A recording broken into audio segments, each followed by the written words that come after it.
Hey guys, it is Saturday. I am 9 days out from my extractions and immediate dentures. I had 31 teeth removed. Um, Not in any pain. This video that I'm doing is how I was able to get my teeth done. It is going to be a very touching, it's going to be a very hard video for me. So excuse me if I cry and excuse me if I get very emotional. But I felt like you guys had a right to know. Because getting your teeth done is very expensive. But I wanted you guys to know my story. 3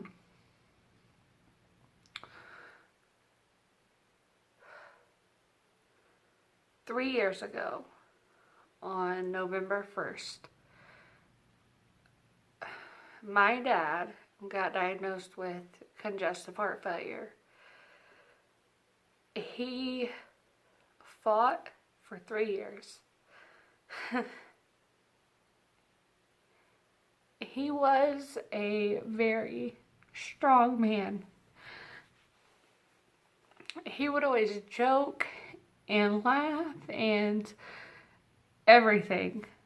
And he got placed on hospice about a little over a month before he passed away. He passed away on November 1st, 2017 at 3:25 p.m. A week before he passed, my mom came to me and she said, "Samantha, your teeth are gonna kill you. If and when your dad passes away, I'll get your teeth fixed." I blew it off, like, she's just talking. And that week went by, and I remember it like it was yesterday. Friday, before the 1st, I get a phone call. Hey, hospice came out. They said your dad only has 48 hours. So in my head, I'm thinking, he's not going to make it past the weekend. You can look at your calendars. November 1st is on a Wednesday.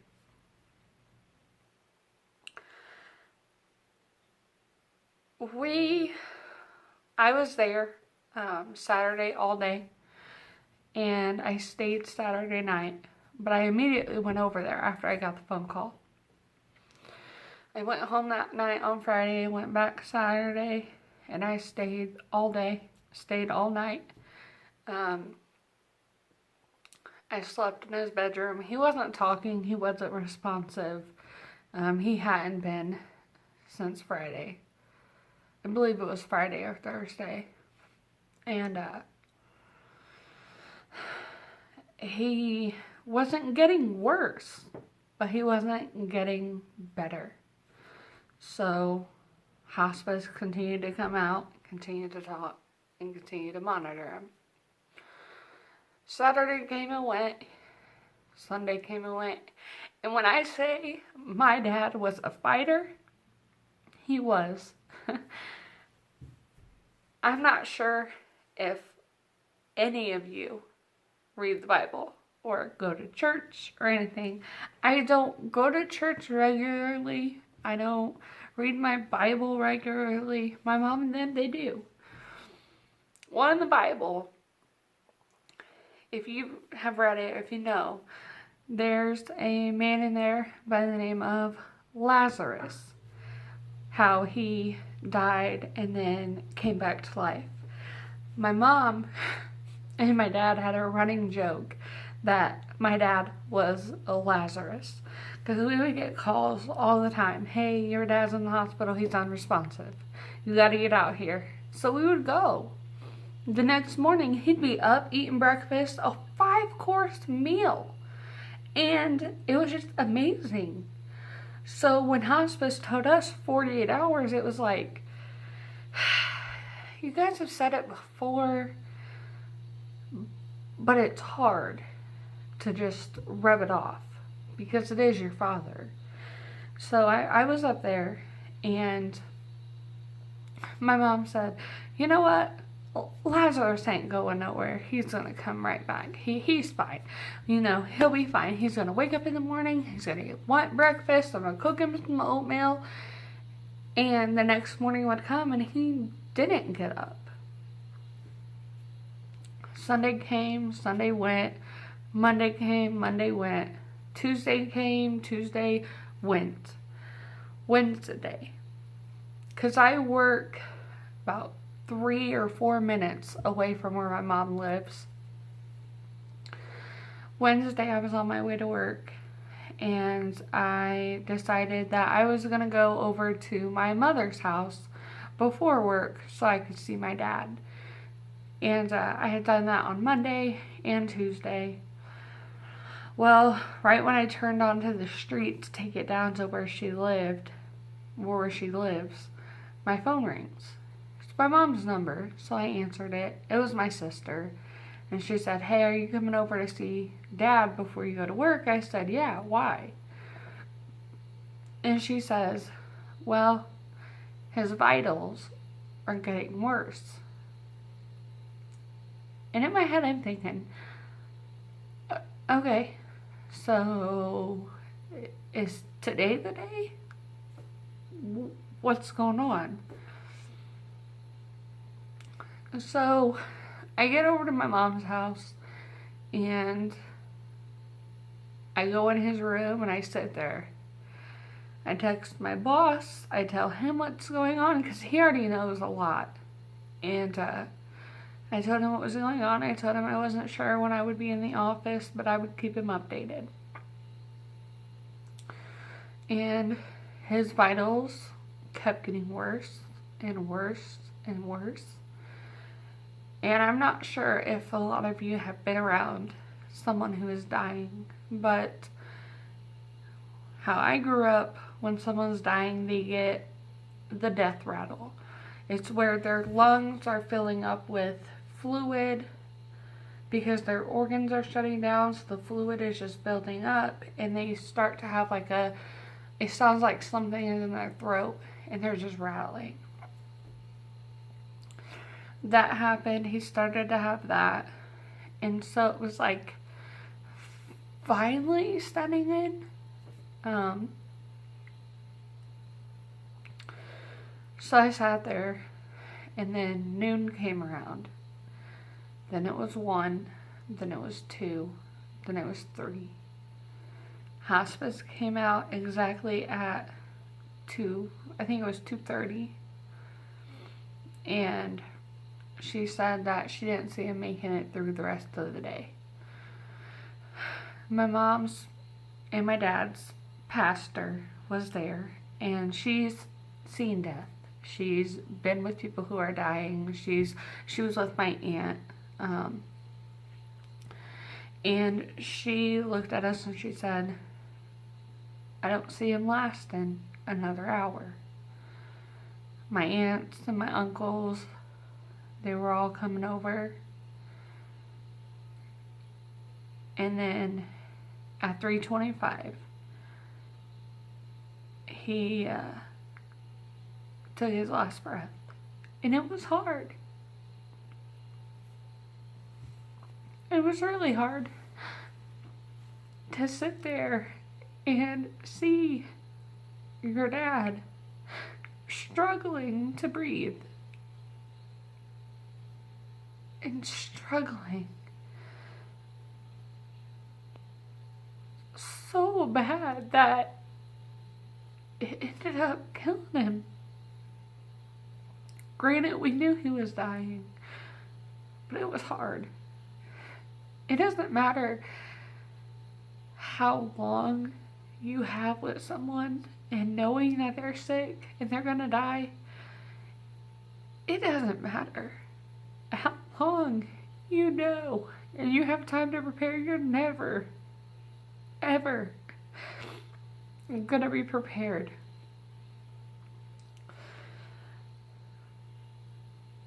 My dad was my dad. We had a different type of relationship. It wasn't the picture perfect relationship, but it was a relationship. And so his funeral was on Monday, November 6th, 2017. But on Thursday, we went and made arrangements. And when we went and made arrangements, my mom decided that she was going to cremate him. And I asked her if I could have just a little bit of his ashes to have. And I told her what I was going to do with them, and she was fine with it. And I got a necklace made. I wear it every day. On weekends, I take it off to sleep because I don't want my chain to break. But I paid to get my necklace made, and it has his ashes in it, and I wear it constantly. And I talk to him, not, deep conversations, but I tell him I love him. And everything. It's hard. And so sometimes I feel guilty for getting my teeth done because I'm like, my dad had to die for me to get my teeth done. Like, it's hard to smile through it and to be cheerful. It's hard. It's very hard. I told my mom that. I said, how am I gonna go through life every day and know that because my dad died, I got my teeth done? She said, you don't have to see it that way. Don't see it that way. But it's hard. Because sometimes I'll sit there and I'll just, I'll say, hey, I love my dad. And I'll look in the mirror and I'll see my smile and I'll just go, yep. My dad was there for me. And the whole ironic thing about everything that happened was he got diagnosed with congestive heart failure on November 1st, 3 years ago. And he passed away exactly 3 years ago on November 1st. He had a lot of health problems. But congestive heart failure was the main one. He was a diabetic, he had neuropathy, he had dementia, more diseases than I even know. And it was hard seeing him struggle. Yeah, I could have went over there more and visited more, but it's hard seeing a parent go through that. It's hard. So I always, every time I went over there, I tried to stay light and airy and just, hey, what are you doing, And then when he was having a bad day and, he didn't know where he was, it was, oh, you know where you're at, and try to joke with him. And it just got worse. And I'm not trying to make this video to get people's sympathy or to make people feel bad for me, because that's not it. I just want people to know that everybody has their reasons on getting their teeth fixed. Everybody has stuff that happens in their life to make it possible for them to get their teeth fixed. Don't judge a book by its cover. Don't think that someone got their teeth fixed because they're rich or because they're spoiled or because they're a brat. I got mine fixed because I had a terrible thing that happened in my family that was awful. But my mom, out of the kindness of her own heart, got my teeth fixed. But I'll let you guys go. I will update you guys tomorrow on how everything's going. If you guys want anything to see anything specific, just let me know. I'll see you guys next time. Bye.